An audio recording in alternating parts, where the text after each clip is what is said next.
With the active weather we've seen around here lately, we know anything can happen, and we know with natural disasters it's important to be prepared. When you set up your emergency plans, don't forget about your pets. Here with suggestions about what to include in your Go Kit, Veterinarian Dr. Lowery and Patricia Mercer, president of the Houston SPCA. Good morning. Good morning. Good morning. So I can sort of see, are both of you holding somebody special there? Who do you have? Yeah, absolutely. I have Cindy, who's a little female spayed Chihuahua mix.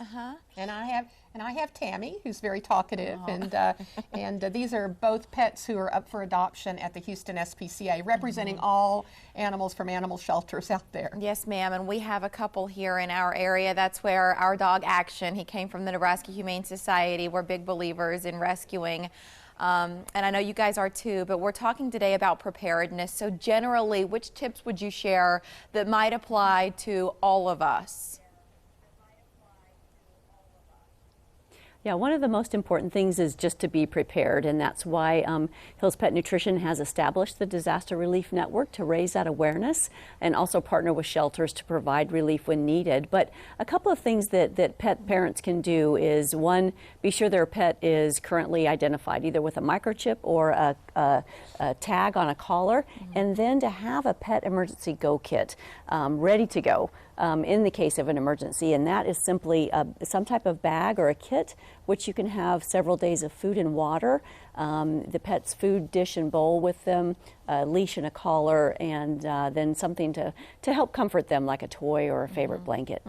I also see sort of a prescription bottle there. Our dog is on a couple of medications, so I feel like that's for a lot of families like ours. It would be smart to have the same day's supply of medication as you would food and water?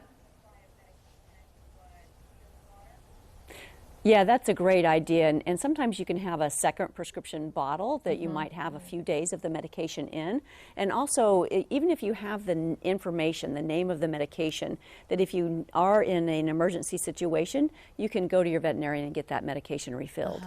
You know, one of the things that we talk about with, let's say, the 4th of July, where a lot of pets tend to get scared and take off, with a weather event, what should pet owners do if they become separated from their pets in a city where maybe there's a lot of chaos and you're trying to get reunited and things are just sort of crazy? What do you do?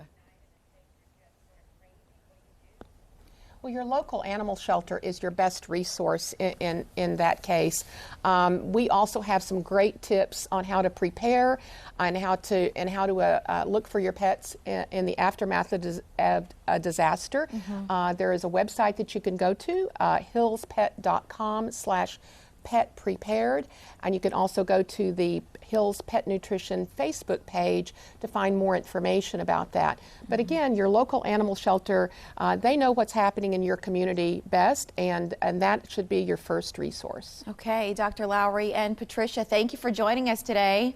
Good information. We hope we never need it, but it's important to be mindful. Thank you.